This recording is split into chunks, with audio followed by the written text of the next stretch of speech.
We're watching as that door is now opening for the very first time. And I'm actually going to go ahead and pause for a moment.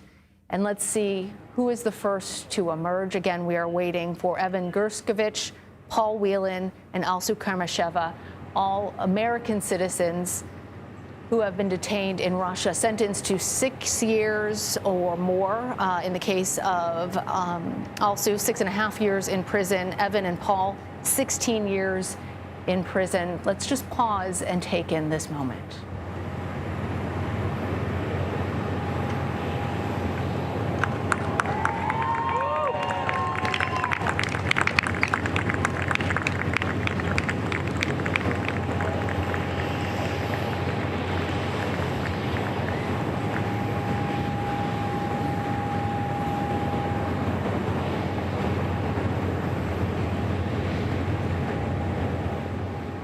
The very first to arrive there, we see Paul Whelan, the retired Marine. He was visiting Russia for a wedding in 2018.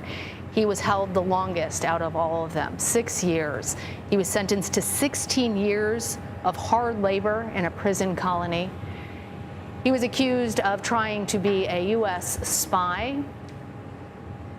He received a hard drive, a flash drive rather, at his hotel. He believed that it was photos from a friend. The Russian government said that that was him working as a foreign agent spying. Embraces from both President Biden, Vice President Harris. A wave to the journalists who are assembled, and we imagine that he's moving on now to hug his sister. You see that there.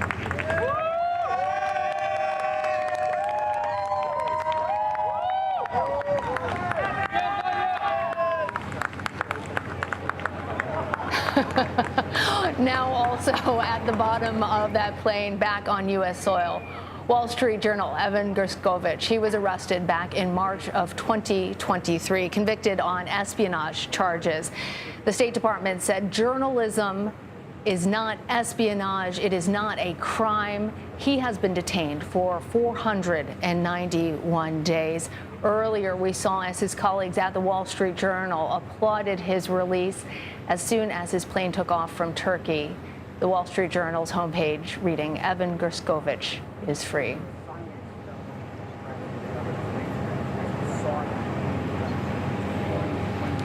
He has been smiling constantly. In the photos that we saw released from the U.S. government, at the photos that President Biden had posted, smiles from Evan Gershkovich, and smiles now as he greets his waiting family.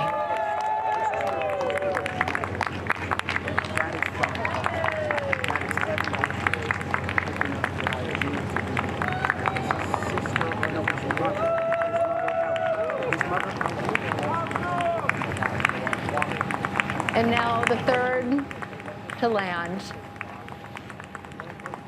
Alsu Karmasheva, a mother of 2 teenagers,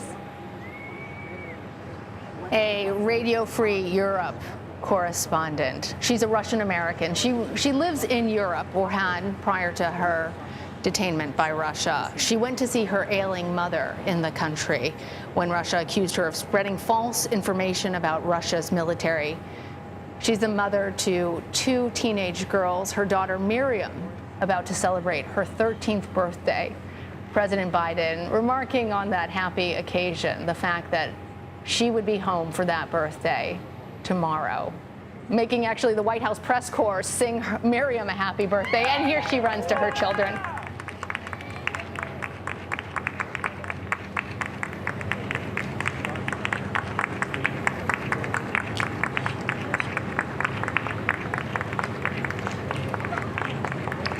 Ambassador Sullivan, it is a lot to take in, and it is hard not to feel emotional at the response of these families separated for so long.